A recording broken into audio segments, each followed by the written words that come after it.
Amis de l'inclusion, bonjour et bienvenue dans les Voix inclusives, le podcast de l'association Inclusion. Nous entamons aujourd'hui une série consacrée aux troubles du langage. Pour la majeure partie d'entre vous, c'est une notion qui semble très certainement peu familière. Pour en parler justement, nous recevons un spécialiste, Monsieur Aïssi Noah Lucien. Bonjour Monsieur Aïssi. Bonjour madame. Et bienvenue. Merci. Alors je rappelle que vous êtes étudiant en Master 1 en handicap social et conseil. Tout à fait madame. Et parallèlement, si je peux ajouter, Oui. je suis étudiant en acquisition et pathologie du langage, Master 1 également. Alors cela dit, vous êtes très bien placé pour nous éclairer sur la notion du jour. Alors allons avec la première question. Qu'est-ce qu'un trouble du langage? Alors madame, la fameuse question.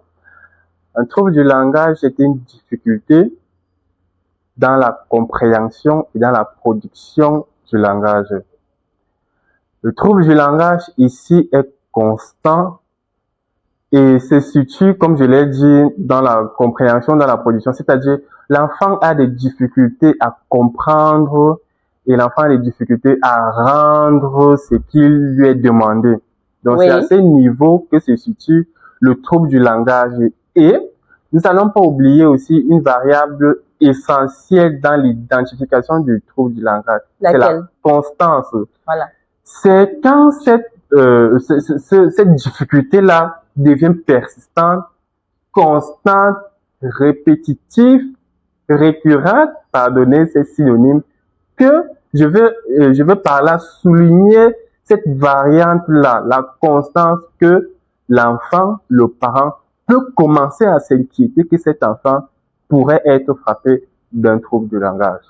Alors, si je vous comprends bien, pour conclure un trouble du langage chez un enfant, il faut observer de manière permanente. Tout à fait, madame. Une difficulté du langage.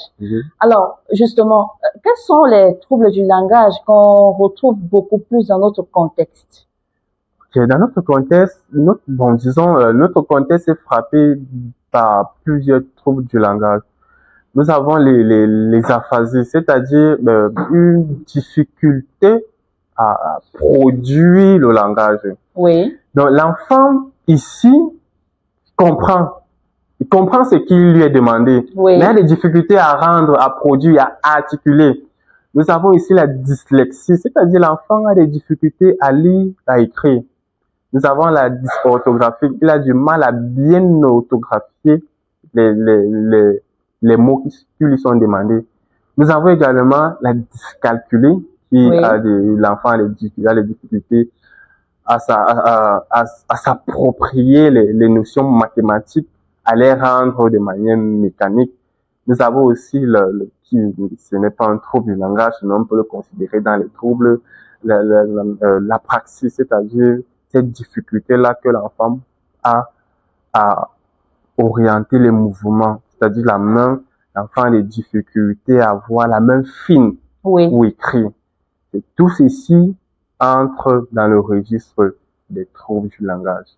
Merci pour ces éclaircissements. Donc, au quotidien, on peut donc avoir un enfant qui a des difficultés à lire simplement, tout à fait, madame, à écrire ou alors à faire de tout petits calculs. Naturellement, madame, et vous devez constater que ces troubles peuvent être mixtes. Oui. C'est-à-dire, sur un seul enfant, on retrouve plusieurs troubles. C'est-à-dire, un enfant a des difficultés à comprendre. Ce même enfant a des difficultés à rendre. Un enfant aussi un autre peut avoir des difficultés à lire, à écrire. Et également, il a aussi des difficultés à calculer. Il a des difficultés à s'approprier, à retenir, à comprendre les notions mathématiques. Donc, il n'est pas toujours exclu qu'un enfant porte en lui plusieurs troubles du langage. Merci bien. Alors, dites-moi, si je vous ai bien compris, on ne peut donc pas parler de défaut d'intelligence, de sort ou encore de paresse chez un tel enfant? Non, ce serait un sacrilège. Vous devez comprendre ici que le trouble du langage est, on va pas dire un déficit, mais un fonctionnement anormal du cerveau. C'est-à-dire que l'enfant a un fonctionnement différent de ses pairs, on va dire des pairs typiques, c'est-à-dire des personnes qui ont une progression normale du langage. Oui. Ça n'a rien à y voir avec un défaut d'intelligence. Ça n'a rien à y voir. C'est juste que le cerveau de cet enfant fonctionne de manière différente. C'est approprier la faculté langagère de manière différente ou avec un léger retard. Merci bien. Donc, puisque son cerveau, fonctionne différemment, cela suppose que les parents et les enseignants devraient aussi l'encadrer de manière différente ou alors s'adapter à sa façon d'être. Oui, madame, parce que si les parents et les enfants manquent cette adaptation, il y aura des conséquences au niveau de la réussite scolaire. Pour faire un terre à terre, vous devez comprendre que le langage est la porte d'entrée de toutes les matières. Vous ne pourrez pas me citer une matière où le langage n'est pas inhérent autant pour moi. C'est pour dire quoi concrètement? C'est-à-dire, en histoire, on utilise le langage. Oui. En mathématiques, nous avons souligné plus tôt, nous n'avons pas de dyscalculie. Même en mathématiques, les consignes sont reçues en français. Donc, en français, à une langue donnée, c'est-à-dire qu'on manipule le langage. Oui. En SVT, le langage. Donc, si l'enfant a déjà un problème sur la fondation, sur la compréhension, sur la restitution, je me demande comment il pourra faire pour optimiser ses résultats scolaires. Il est évident ici que ses résultats scolaires seront entachés. Alors, vous avez justement, à travers votre réponse, anticipé sur une autre question que j'avais justement, qui était de savoir quelles sont les conséquences, quelles peuvent être les conséquences des troubles du langage sur les performances scolaires d'un élève. Est-ce que vous avez quelque chose à ajouter à ce propos? Oui, madame. En parlant de conséquences, s'il faut ajouter quelque chose, de parler on va dire quoi, essayer de développer un peu. Nous pouvons citer ici des conséquences à court et à long terme. Oui. Les conséquences à court terme se situent à quel niveau? L'enfant peut commencer à être frustré, qu'il ne se sente pas à sa place, oui. qu'il se sente toujours en retard, qu'il se sente problématique. Oui. Oui, parce qu'à tout moment, il va attirer l'attention de ses pairs. Mais qu'est-ce qui dérange ici? Et pourquoi tu n'es pas comme les autres? Pourquoi tu ne restitues pas comme les autres? Et l'enfant peut se renfermer en lui-même et développer des mécanismes de défense.